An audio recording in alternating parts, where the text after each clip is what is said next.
جو حضور کی پناہ میں آ جاتا ہے نا وہ بچ جاتا ہے۔ اللہ کرے آپ کو سمجھ آئے میری بات کی۔ جو حضور کی پناہ میں آ جاتا ہے وہ جو دنیا دار رہتا ہے، مالدار رہتا ہے، حضور کی پناہ میں نہیں آتا وہ بے سکون رہتا ہے۔ فرماتے ہیں یہاں دنیا میں بھی حضور کی پناہ میں آ جاؤ، آج لے ان کی پناہ۔ اور آج دلیل آپ نے ابن ماجہ کی حدیث لکھی ہے، حضرت تمیم داری حدیث کے راوی ہیں، اعلیٰ حضرت نے لکھی ہے، فرماتے ہیں جو حضور کی پناہ میں آیا بچ گیا۔ دلیل دیتے ہیں، فرمایا انسان جانور بھی آتے تھے تو بچ جاتے تھے۔ حضرت تمیم داری رضی اللہ تعالیٰ عنہ فرماتے ہیں کہ ہم کھڑے تھے، ایک اونٹ دوڑتا ہوا آیا، نبی کریم صلی اللہ علیہ وسلم کے پہلے اس نے قدموں پہ سجدے کیے۔ صحابہ کہنے لگے حضور ہمیں بھی اجازت دیں، فرمایا وہ تو بے زبان ہے، اسے تو پتہ کوئی نہیں، پیش نظر ہے وہ نو بہار، سجدے کو دل ہے بے قرار، روکیے سر کو روکیے یہی تو امتحان ہے۔ فرمایا اسے کیا پتا، تم تو مکلف ہو شریعت کے، تمہیں اجازت نہیں ہے۔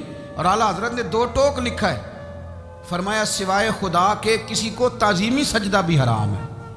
یہ نوٹ کر لیں میری بات۔ اور اعلیٰ حضرت نے فتاوی رضویہ میں لکھا ہے کسی قبر پہ جاؤ تو 4 ہاتھ دور کھڑے رہو۔ اللہ کرے آپ کو سمجھ آئے، کتنے ہاتھ؟ 4 ہاتھ دور کھڑے رہو، سورۃ فاتحہ پڑھو، درود شریف پڑھو، جس قبر پہ گئے ہو ان کی روح کو اصال ثواب کرو، ان کے وسیلے سے دعا مانگو۔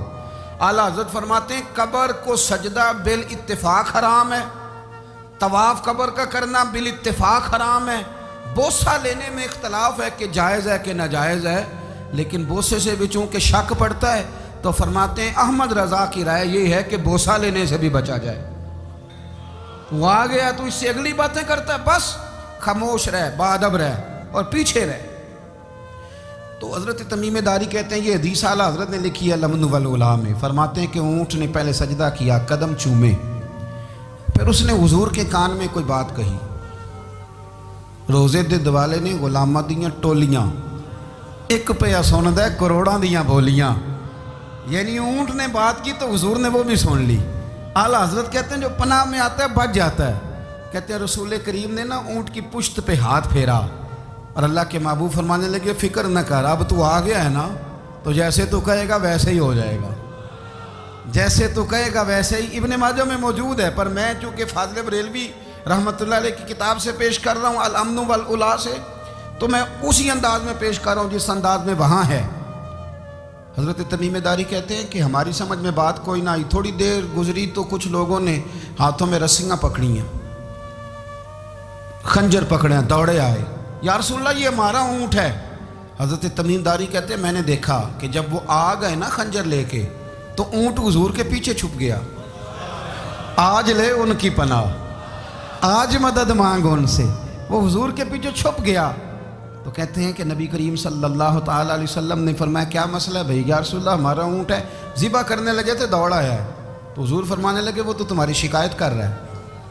وہ کہتا ہے یا رسول اللہ میں نے برسوں ان کی نوکری کی، برسوں میں نے بڑی نوکری کی۔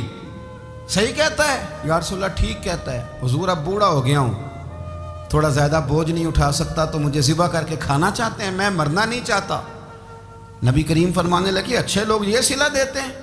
انہوں نے عرض کی حضور آپ حکم کر دیں، ہم اس کو چھوڑ دیتے ہیں یا رسول اللہ، نہیں ذبح کریں گے، خدمت کریں گے۔ حضور فرمانے لگے نہیں، اب میرے پاس آیا ہے نا، اب میں نے واپس نہیں کرنا، آج ہو گیا ہے، آج لے ان کی پناہ، آج مدد مانگ ان سے، آج ہو گیا یا رسول اللہ پھر رکھ لیں۔ حضور نے فرمایا نہیں بھائی پیسے بتاؤ کتنے؟ یا رسول اللہ نہیں کچھ نہیں۔ نبی کریم علیہ السلام نے فرمایا نہیں بتاؤ کتنے، بتاؤ کتنے؟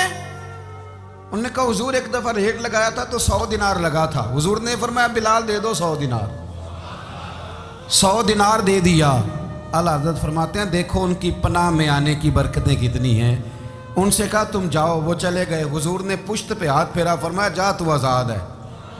حضرت تمیم داری کہتے ہیں وہ پہلے گیا پھر پلٹ کے آیا، اس نے نبی پاک کے کان میں کو بات کی، کئی باتیں کی، پر میں ایک بات کرتا ہوں، کئی باتیں کی، ایک بات کی تو حضور رو پڑے۔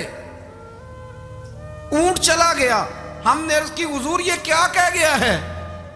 تو محبوب فرمانے لگے یہ کہہ گیا یا رسول اللہ جس طرح آپ نے مجھے چھری سے بچایا ہے میں دعا کرتا ہوں اللہ آپ کی امت کو جہنم سے محفوظ فرمائے، اللہ جہنم سے بچائے آپ کی امت کو، اس طرح مجھے چھری سے آپ نے محفوظ کیا۔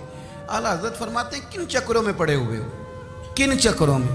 پیسوں کی پناہ لیتے ہو، عہدوں کے پیچھے چھپتے ہو، دولت کے پیچھے چھپتے ہو، تعلقات کے پیچھے چھپتے ہو، فرمایا مصیبت آئے گی تو یہ سارے ہٹ جائیں گے۔ اگر پناہ لینی ہے تو مدینے والے محبوب کی پناہ لو، دروازہ رسول پہ آؤ، نبی کریم کی بارگاہ میں جھکو، حضور سے پیار کرو۔ اعلیٰ حضرت فرماتے ہیں محبوب کا ادب کرو، رسول اللہ کی غلامی کرو۔ فرماتے ہیں پھر کے گلی گلی تباہ، ٹھوکریں سب کی کھائیں کیوں، دل کو جو عقل دے خدا تو تیری گلی سے جائے کیوں۔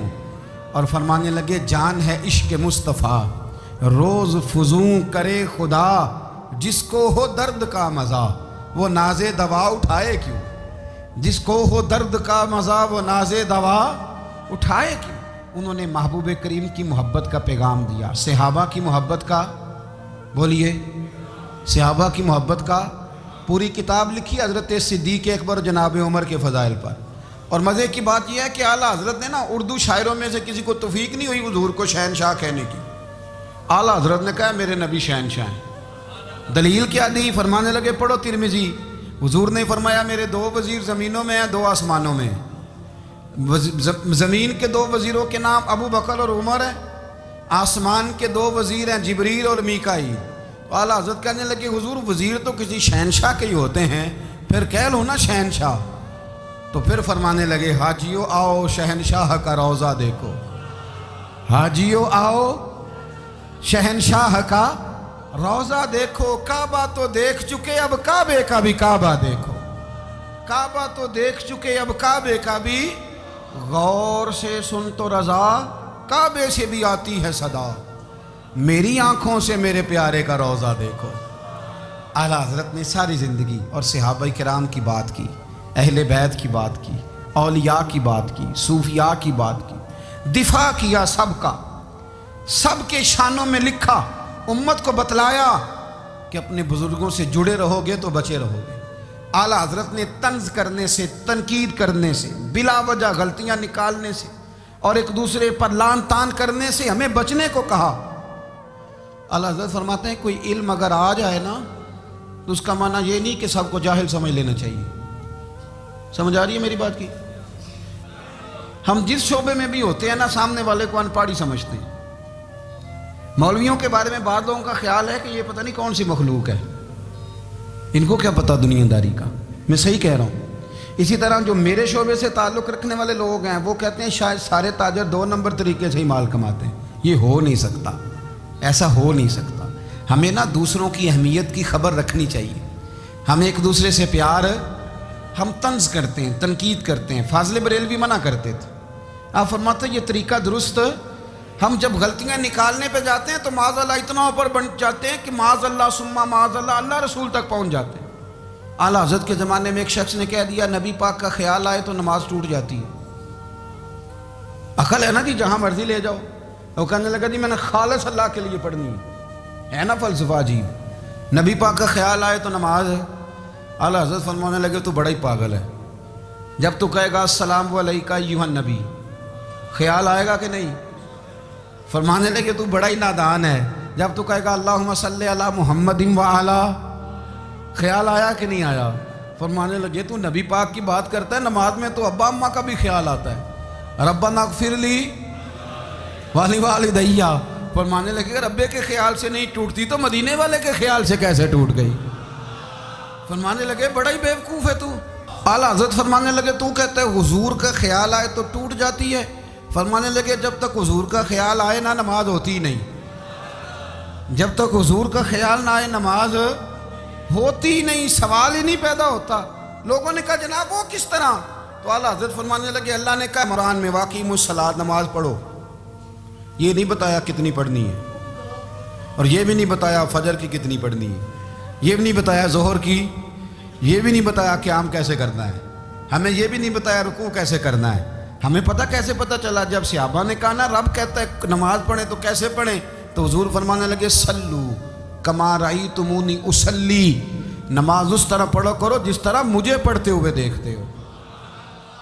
کہا یہ تو کیسی عجیب بات کر رہا ہے کہ نبی کریم صلی اللہ علیہ وسلم کا خیال آئے. اور پھر بڑی مزیدار بات, ایک شخص نے اعلیٰ حضرت سے آ کے نا, اس زمانے میں نا ایک آریہ مذہب ہوتا تھا, اب اللہ کا شکر ہے وہ کوئی نہیں, اب ویسے جو بڑے نئے نئے مذہب نکل آئے ہیں, جو آدمی جتنا پڑھ جاتا ہے معاذ اللہ وہ ایک نئی بات ہی شروع کر دیتا ہے, اور جو انوکھی بات کرے اس کے پیچھے رش بھی زیادہ ہو جاتا ہے. سٹائل ذرا ہٹ کے ہو نا جی تو ذرا ماحول جلدی بن جاتا ہے. تو وہ آریہ مذہب تھا, تو وہ ایک آریہ آ گیا اعلیٰ حضرت کے پاس, آ کے کہنے لگا کہ فرض کی اہمیت زیادہ ہے کہ سنت کی؟ تو اعلیٰ حضرت فرمانے لگے بھئی اہمیت تو فرض کی زیادہ ہے. تو کہنے لگے آپ کا وضو تو پھر سنت سے شروع ہوتا ہے, وضو میں پہلا فرض ہے منہ دھونا, اور آپ سب سے پہلے ہاتھ دھوتے ہیں, یہ بھی سنت. ناک میں پانی ڈالنا یہ بھی, کلی کرنا یہ بھی. میری بات کی سمجھ آ رہی ہے؟ اس نے کہا یہ آپ عجیب لوگ ہیں, فرض اگر بڑا ہے تو پہلے فرض ہونا چاہیے تھا. سمجھ آ رہی ہے میری بات کی؟ لوگ دین پر بڑے بڑے مختلف اعتراضات کرتے ہیں نا. اس نے کہا جی پہلے ہونا چاہیے تھا فرض, تو منہ دھونا فرض ہے, آپ نے گھٹنوں تک ہاتھ دھوئے, اب یہ جو آپ نے ہاتھ دھو یہ بھی سنت, کلی کری تو وہ بھی سنت, ناک میں پانی ڈالا تو وہ بھی سنت, تو آپ تو چوتھے نمبر پہ فرض ادا کر رہے.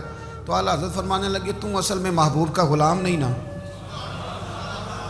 ہاں تجھے کیا پتا ہو یہ بات کیا ہے, تو بیٹھ جا ہم سے سن, ہم تجھے بتاتے ہیں. اس نے کہا جی کیا مطلب؟ فرمانے لگے یہ محبوب جو ہے نا ہمارے, یہ ہمیں بڑی جگہوں سے بچاتے ہیں, یہ بچا بچا کے فرائض تک لے جاتے ہیں. کیا مطلب؟ کہنے لگے حضور نے ہمیں کہا ہے کہ پہلے نا ہاتھ دھو لو, پتہ چل جائے پانی زیادہ گرم تو نہیں, منہ جالی نہ جائے, پہلے نا دیکھ لو. فرمایا پھر ناک میں ڈال کے پتہ کرا لو کہ اس میں سے بدبو تو نہیں آتی. سنت بھی ادا ہو گئی, پتہ بھی چل گیا بو تو نہیں آ رہی. اور فرمایا پھر منہ میں ڈال کے چکھ لو کہ بد ذائقہ تو نہیں. اب یہ 3 سنتیں ادا کر کے تم فرض ادا کرو گے تو اللہ بھی راضی ہوگا, اللہ کے رسول بھی راضی ہوگا.